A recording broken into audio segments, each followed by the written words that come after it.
The Rwanda plan, the probably the most bizarre last-ditch attempt of the government to try and prove that it was somehow doing what it promised, that this was the whole thing that was going to stop the boats.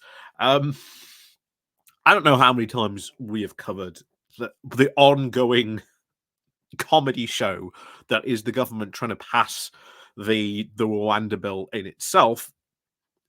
By the way, we're doing a video about the Rwanda bill and, of course, what's going on in Rwanda. But we'll be getting that to the moment. That's just, something for later. But one of the things we've constantly talked about, of course, first of all, is immigration really an issue here in the UK? As big as like the right makes it out to be. Um, the reality is it's not really that big an issue. Does immigration have or put pressures on like various other things? Yes, absolutely. Does put some pressure on housing, does put some pressure on the NHS, but it is by no means the thing that is causing the housing crisis. It is by no means the thing that is causing the the NHS problems. And yet, this is the big problem. And it is ultimately the right wing really sort of pushing this idea. We've seen this every single time. And even when right wing governments have got into power, failed again and again and again to actually try and solve these problems. An infamous example is, of course, when you had two very right wing governments of, you know, Hungary and Italy, who were going to sort of try and pass this incredible bill which would solve the immigration crisis. But even then, they completely failed and could not even work together to come up with a solution. So, so we've got the Rwanda plan, the idea that we can send 200 people because that's the maximum that Rwanda has said. It's in the bill, despite how the Tories have claimed that, oh, it's not in the bill. No, it is. It is the agreement.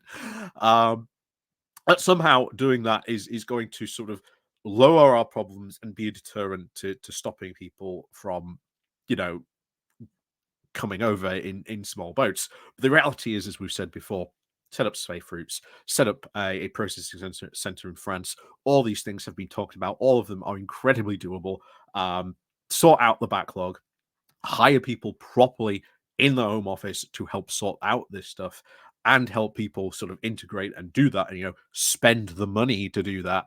All of a sudden you don't have a problem in the asylum system.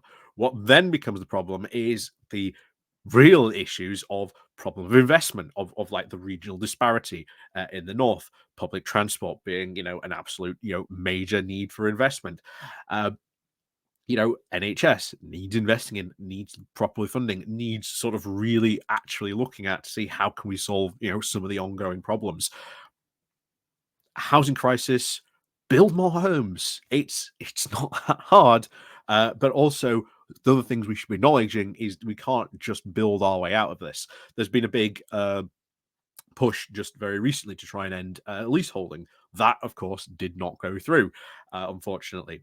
But we this is where we are. Most of the problems, as we've said, you look at the UK, it's not been caused by immigration. It's not been caused by any of these things that the other right wing sort of claim them to be half the time. It is the fact that they've been powerful for 14 years and just haven't really bothered doing any of the stuff that they should have been doing, that a competent government should actually be doing. Instead, we've spent years trying to do to put all this effort into doing Brexit, which ultimately has failed, and if anything, has put more pressure on than something like immigration would do on all our economy and pressures and anything else.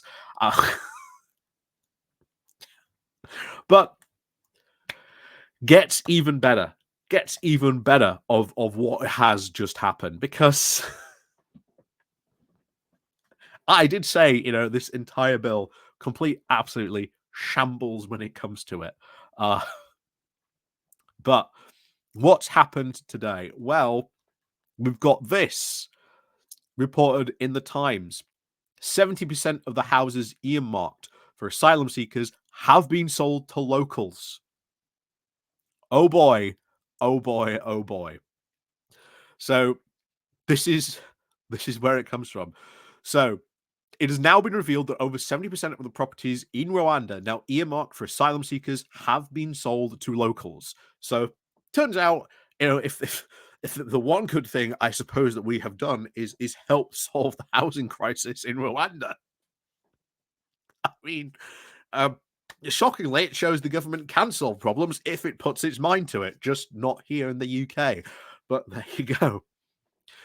Um, The Calgary estate, which was approved by Suella Braverman and Home Secretary during a well-documented tour last year, have now mostly been snapped up by locals in the area. Of the 163 affordable homes, over 70% are now taken. The developer, ADHI, it now said. The manager of the estate in Rwanda's capital, Kigali, said that they had gone to, quote, private people who want to live in them. The living space is now for only a few dozen migrants if the flights ever take off. And of course, the government, bear in mind, update on that, still struggling to actually find an airline to, take those flights on. But as people have said, if an airline did take those flights on, they might face maybe being sued, maybe being challenged legally. There's a whole host of legal maybe complications that they might have to face if they agreed to do this. Not only that itself, the government then went to the Ministry of Defence, say, "Oh, you've got planes, maybe we can use those." To which the Ministry of Defence, rightly and very goodly, turned around and said, "No, thank you. We're not even going to get involved in that." So, and here's the thing: go ahead, even if this does go ahead, that's 163 homes that were meant to house these asylum seekers gone. So that's 70% gone, leaving a now few dozen space for apparently over 200 migrants. How are you going to sort of house all these people? And yet here we are being told, Rwanda's a perfectly safe country, but turns out apparently not. So, on the new housing estate in Rwanda, which is now earmarked for migrants deported from the UK, have now been sold to local buyers, the developer said. The sold signs have now sprung up in the neat terrace of Bisva Riverside Estate, which was described as, quote, beautiful by Braverman when she last visited. And as Peter Solvak wrote on social media, when you just thought you'd heard everything, this happens. uh, yeah,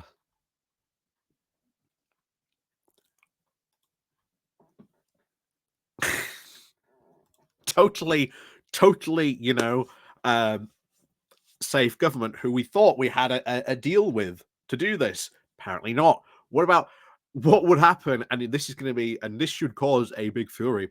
What about all that money that we gave to Rwanda to build all those homes, to do all that? That could have been spent here in the UK on the asylum system here. Apparently not. Um,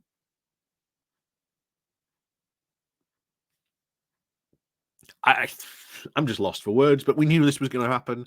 We knew this was going to happen. The last time this was tried, the Rwandan government basically received the asylum seekers and then went, there you go, you're free. You can do what you want. If you want to try again, go back to Europe, go for it.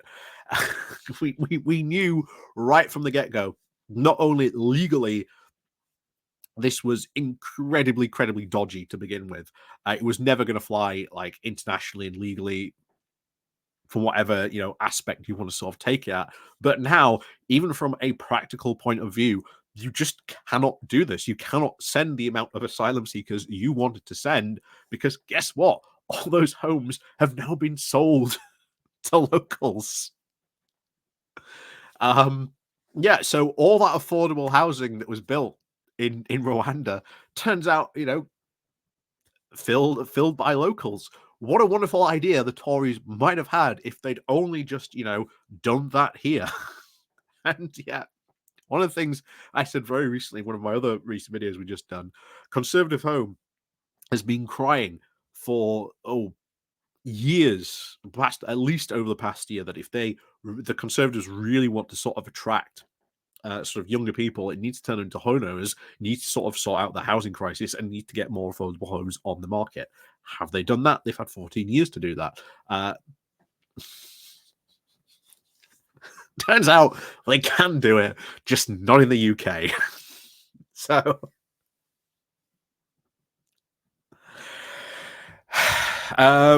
yeah.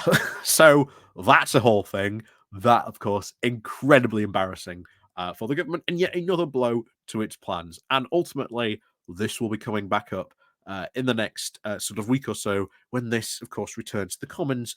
Expect this to be talked about, or at least one of the key talking points about this. Because, oh boy, um, yeah, the government's going to get a kicking over this, and I think rightly deservedly so. So, as always, thank you very much for watching. Please do remember to click on the like, share, and subscribe buttons. And of course, down below, there are links to my Patreon page, the one I've officially called Buy Me Coffee Week. Well, buy me coffee. And of course, as always, there is the YouTube thank you button and of course the Pony Club down below as well. So, as always, until next time, we'll see you all very soon.